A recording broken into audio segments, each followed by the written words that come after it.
6 years old, I thought I could fly. Guess I watched The Matrix one too many times. When I jumped from the highest bar of my swing set and landed on the ground. But when I look back, it's not my failure, but my faith that makes the biggest sound.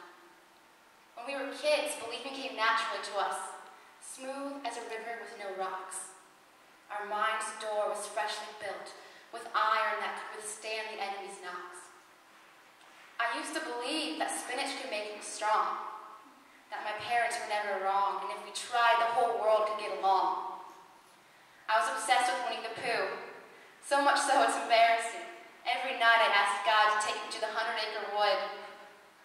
In my dreams, where everything is as happy as it seems, I would even pause the movies to draw every scene.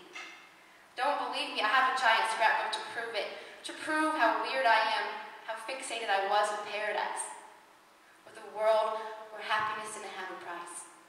There was only honey, blue skies, and everything nice. At the age of 5, I asked Jesus into my heart. He became my best friend, nothing could tear us apart. My mother told me when I was 6, I prayed 11 times to win a coloring contest. And so when I won, I wasn't surprised to see my prayers manifest. In my child's brain, it was easy. Ask and you shall receive. That's faith that moves mountains, though some call it naive. But when I got older, I discovered a little thing called sin. I didn't know something bad for you could also make you grin. And when I tried to stop, my body didn't get it. It craved short-lived pleasure, all that was passionate.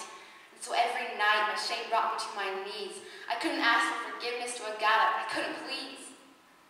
That's when I gave in to my desires, leaving behind my best friend. How was I to know that he would stick with me until the very end? But then one night, I couldn't stand it anymore. Sinning in secret, striving for a love I couldn't accept. I collapsed in defeat on my bedroom floor, and like Jesus once did, I wept.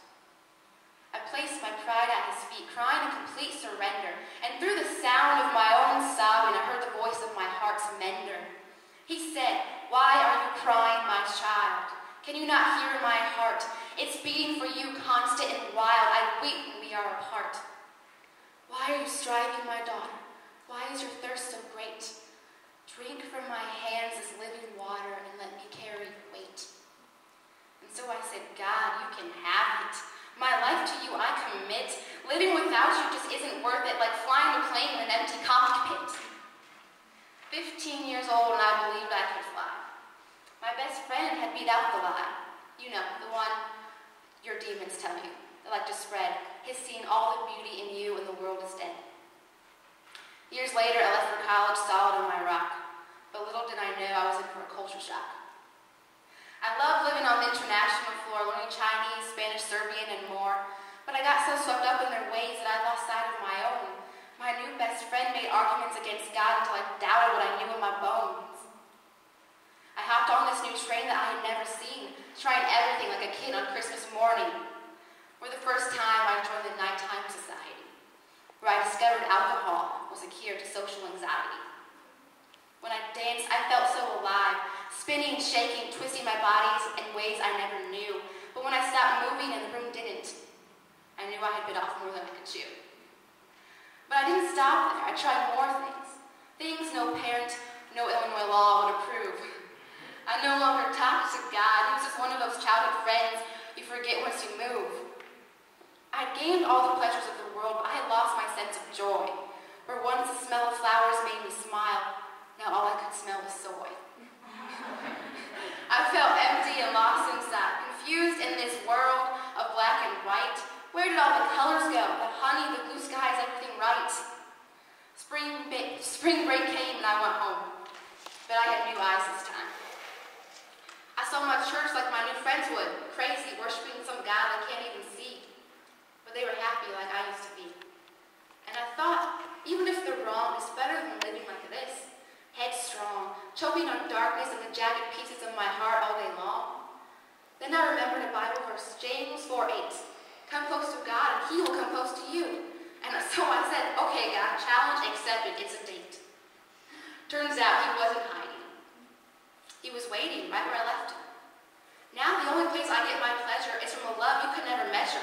The only one to whom I sell my soul is the only one who can make me whole. He's a King of Kings, but you can call him Father. You don't need an appointment. He gave you his son so you wouldn't have to bother. If you're headed on a road towards disaster, always on the run, don't give up. There's still hope. God runs faster. I know I ran like Forrest Gump for years, but God never gave up. He said, if the heavens caught on fire, I could drench it with your tears, for I have counted and kept everyone. Why are you so surprised? I did the same with the drops of the ocean and the stars when I blew them into motion, and when you weren't even a notion, before you slept in your mother's belly, barely even woven. Don't listen to the lies of the enemy. His mission is corrosion, but mine, my child, is love and devotion. If you could feel the volcano of my emotion, it would cause an explosion. You are a one-time addition. Come to me as you are. You don't need permission. I don't ask for much. There's no audition. Just love me. And my children, that's your only mission. I don't care what you've done, how broken you are, how long your intermission, how rusty your transmission. You can't fight the devil alone. Let me be your ammunition. You want to go to Kingdom Academy? Just ask. I'll give you full tuition. I love you with an undying love. You are mine. I am yours. Your best friend.